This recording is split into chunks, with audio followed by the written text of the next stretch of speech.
Welcome, ladies and gentlemen, to Commodity TV and a new edition of our online interview series. Today, we want to get an update from Tier 1 Silver, and with us here is Peter Dembicki, the CEO. Good morning to Canada. How are you, Peter? Morning, Johan. How are you? Yeah, thanks. Perfect. And also, we have Christian Rios here from Lima, who is the Senior Vice President Exploration. Good morning, Christian. How are you? Good morning. I'm fine. Thank you. Fantastic. And as you said already, Lima is winter now. That's why you are really dressed like you are freezing a little bit. We had here in Austria 37 degrees 2 days ago. It's a complete nightmare. But it is what it is. At least the markets are also warming up today with gold scratching on the $1,800 and silver at the $21. That is great. A lot is going on with Tier 1 Silver.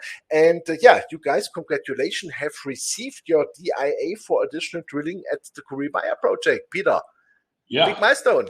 Yeah, big milestone, and kudos to Christian and his team. I mean, once again, this isn't the first time that he's done this for Tier 1. We've gone out with expectations and a little, headlines on our project at Kuribaya in that Kuribaya zone that we are so looking at and really want to go after and attack on our next drill program.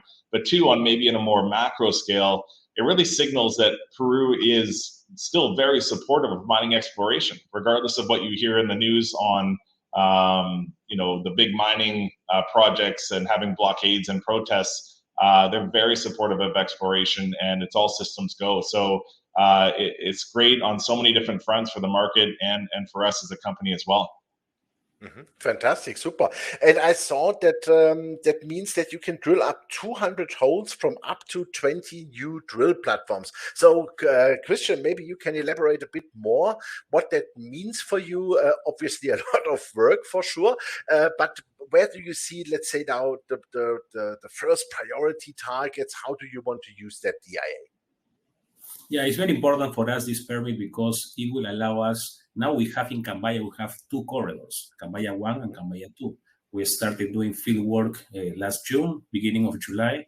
We're going to receive our first batch of samples, 154 samples this week. So we will know about the value that we have in these corridors. And it's very important to test these corridors because we already mentioned that Kuribaya is in the upper area. We have more vertical extension. Okay, super. Also, I saw there was a message from you, Peter, but maybe Christian can also give me an answer on that, that it will allow you really to do the highest priority silver and gold targets on the Kuribaya project. But in addition, you newly developed copper porphyry targets. I think this is a real important development here, right? Yeah, it is a really big one. So when we completed our drill program in December, we really took a step back and wanted to figure out where that next direction was going to be. And so we hired two world-renowned consultants to conduct site visits in February at Kuribaya, walking the site for a week and coming back independently.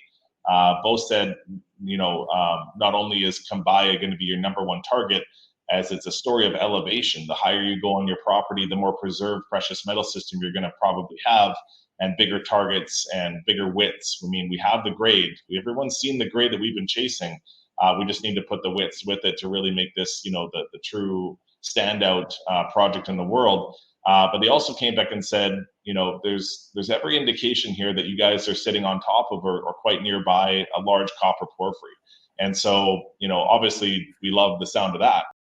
Silver will be our first targets, and while we do continue to do geophysics and age dating and more sampling and prepare ourselves to go test that porphyry, this is going to be what the fall and the winter are going to bring for Tier 1 Silver. So it's really exciting at Kuribaya alone, what we have. Super, perfect. Christian, what would be on your wish list meter-wise? I mean, 200 holes on 20 platforms. I guess you are not drilling only 10-meter holes. Yeah. In the case of, we already, in last drill campaign, in 16 holes, we had more than 30% economic results. So now I think so, if it's 23 holes, we can determine the geometry of these corridors in Kuribaya. And also, we're going to reserve some holes for this porphyry that Peter was mentioning with the CSEMT program that we're going to start the mobilization at the end of August. So we're planning to do that in that porphyry area, we're going to extend maybe the lines going to Kuribaya to see maybe to help us, one more tool to help us define the geometry of these corridors to have to drill those in the best parts. Okay, super. And also, I think, Peter, you did a lot of work recently. Also, of course, Christian did it also. But when we will see some results here in the near future? If everything is continued from what we found on our first pass at Curibaya, those grades should be fantastic. So we're really excited to see both out of Curibaya and Hurricane Silver Project what we have coming. Okay, super. Question for Christian in between. As you are Peruvian, you live in Lima. How do you see the situation now in Peru with, let's say, mining companies, with the exploration? Your view as a Peruvian geologist?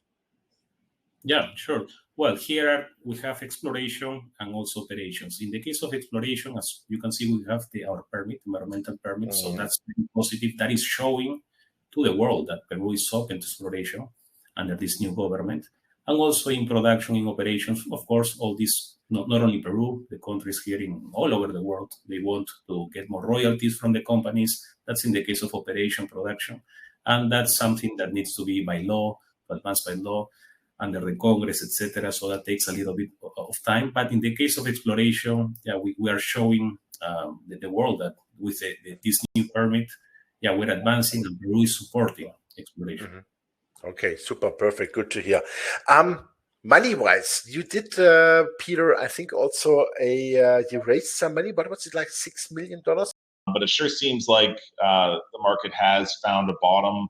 You look at many of our peers, many of the silver producers, gold, copper producers, it seems like that chart has really bottomed out and is starting to trend gradually. Nothing violently to the upside yet.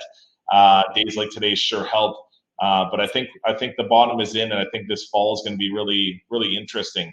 A lot of it rests, of course, on politics and on what the Federal Reserve will guide. But I think the words out of the last announcement saying, if they can get interest rates to a certain level, then they can stop the aggressive rate hikes. And I think that really shows that they're not going to be able to tame inflation like they thought. And they are very concerned about the economy and raising rates too high.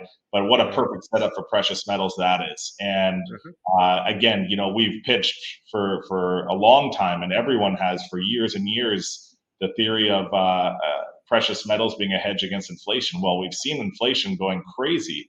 So let's see the other shoe drop here. Let's see the precious metals really come into play here. And I think this is the setup as we see tons of all the money not flocking to the US dollar and US treasuries. Let's see it flow into precious metals and some of these great investment sectors that have been pretty beat up but are very healthy. Like the mining sector. Last question. I saw in one of your press releases from 14th July that you filed a preliminary short form base shelf prospectus for up to 100 million common shares, warrants, etc. So can you please explain that? Because we had 2-3 requests from viewers. What is that about? Yeah, so really it's given the conditions of the market, it gets harder and harder to raise capital when prices are down and markets are down. And so really we want to expand our wings and give, every opportunity and look at every option for the company to raise money. So with a base shelf like that, of course, we're not going to raise, $100 million all at once, nor do we want to at this share price level. But we want the option to raise up to whatever we can in a very easy manner. So the base shelf allows us to be, prospectus exempt and allow for investment banks or funds to invest in us in a very fast and efficient manner and allow for free trading securities, whatever the deal looks like. So really it's an option for us that gives us some flexibility. So one thing that Tier 1 has, that is a differentiator amongst its peers is we trade well. We're a liquid company. We have over 14,000 shareholders, Johan. Super, perfect. And I'm sure Christian produces then the results the market want to see. So hopefully you can use that at $2 plus. Exactly. Yeah. Fantastic. Super. Christian and Peter, thank you very much for the update. Highly appreciate it. We look forward to your news flow then, because I suspect a little bit the next 2-3 weeks something is going on here. And Christians, please let the drills then run 24 hours. That would be great to produce fantastic results, and we look forward to it. Thank you very much, gentlemen. Thank you, Johan. Great to see you.